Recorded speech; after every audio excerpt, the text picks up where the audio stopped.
So right now, get ready with me as I practice to do my makeup right now. I'll put my, hindi ko alam kung anong tawag dito pero ilalagay muna natin siya. Sabi nila mukha akong magagawa ng pandesal. Sabi nila mama, and right now, I don't know if you can hear them. They're laughing. Kasi nga sabi nila, mukha akong gumagawa ng pandesal. So, base muna tayo. Malalagay tayo ng moisturizer. Yan. Moisturizer for our face. And let's see kung gaano kaganda yung, ito yung ginagamit nila, the Originote. I don't know if you know guys, when I went to the US, a lot of people keep asking me what's my skincare routine, and then they always keep saying that my skin is so nice. I don't say anything about my face because it's just bare. Like, I don't put any products in my face. I always just Anua. The best thing that I put in my face is the Anua or Anua. This is so nice. I use it, but here in the Philippines wala sila. Kaya right now I'm using Olay, but my Olay wasn't here, so I can't put it in my face right now. Don't. After the Originote, I put the primer. I don't know the primer to. Primer by BCBG Generation.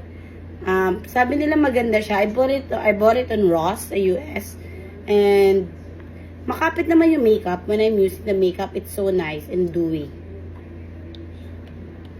The prepping, I put like, I am always using the Eye White Korea, the face cream. This is so nice. I've been using this one in the Philippines since up until then and now. It's so nice because the product is, it's such a cream to your face that will make your face brighten. Like, you look at it. Like, kala nyo nung una nag-white ka siya. But if you're gonna blend it all, it will be super good and super nice to your face. Like, hold on. Like, ganito siya pag na-blend na. Like, it's a bit para siyang naiiwanan ng white cast. Pero pag na-blend mo siya ng maayos, it's a nice face. Sabi nila, well, when you're doing your face prep, do it in an upright position so your skin will not sag to your face. So, let's do it like this. Let's use the e.l.f. foundation. I don't know what shade is this one. I'm just using it. Shout out to Ate Jello. Ate Jello gave this to me. And when I'm putting foundation, I always use my hands. I don't know why. Even though I have brush, I always use my hand first. As you can see, it's just not. We need to blend it out. I'm gonna use my blush. I bought it in Ross too. Like, I don't know how much I bought this one. It's in a package with like this, and this. Like, it's in a package that I bought it in Ross. It's so good. I like it when you're using it, but I need to clean it, guys. Need to blend.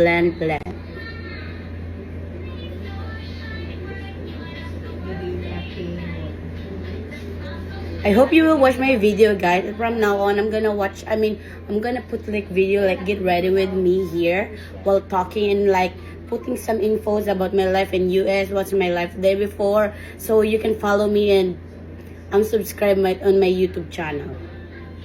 And follow me on Facebook, follow me on TikTok, and follow me, just follow me. Cause that one, I'm gonna put my eyebrows. So this one, I will not look at you guys because there's a mirror in front of me. I'm gonna look at the mirror.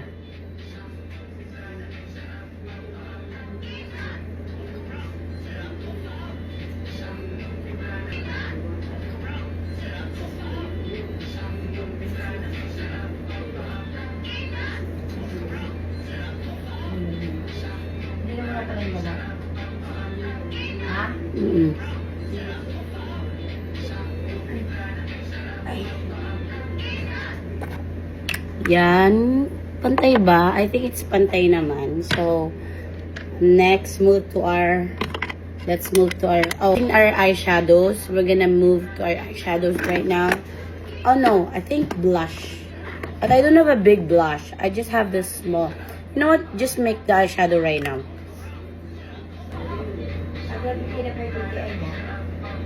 Oh my god, it's so pigmented, guys. I'm gonna make it again. I'm so sorry. I didn't know it's like this. Shit. I'm gonna make the other side. I think it's kind of smoky, like smoky vibe, and I like it. I'm putting highlights right now, guys. I don't know if you can see it, but it has. Putting the lipstick.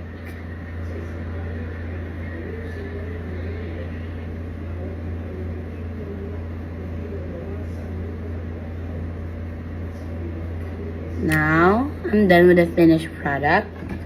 We're gonna make the hair so good. Yeah, I like it. I think I need to blush it. I mean, I need to blend it more. But I like it. I'll remove my hair now. I'm gonna make my hair. I don't know if I'll put my wig on. I think I'm gonna put my wig on so it will be prettier. I think because it's more prettier with a wig with the long hair. Oh, let's try first with the short hair. It's not short hair. I don't think so. It's so good. I think the long hair is so good for this one. I'm gonna try the long hair. Just wait for me. The long hair, I'm brushing my wig first, and then I'm gonna put it on. I bought this wig on TikTok for like 600 pesos. So 600 pesos is around $12 if I'm not mistaken. So I'm gonna fix this first. Ito siya kapag nakaayos na. So this is my outfit, the finished look, and I hope you like it. Oh, I'm gonna put the accessories. I'm not yet done. I'm gonna put my accessories first. Hold on. Put this. This. This.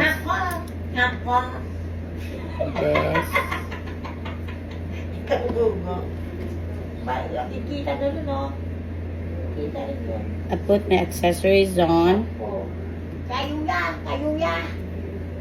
Oh shit, I need to ask for my sister's help.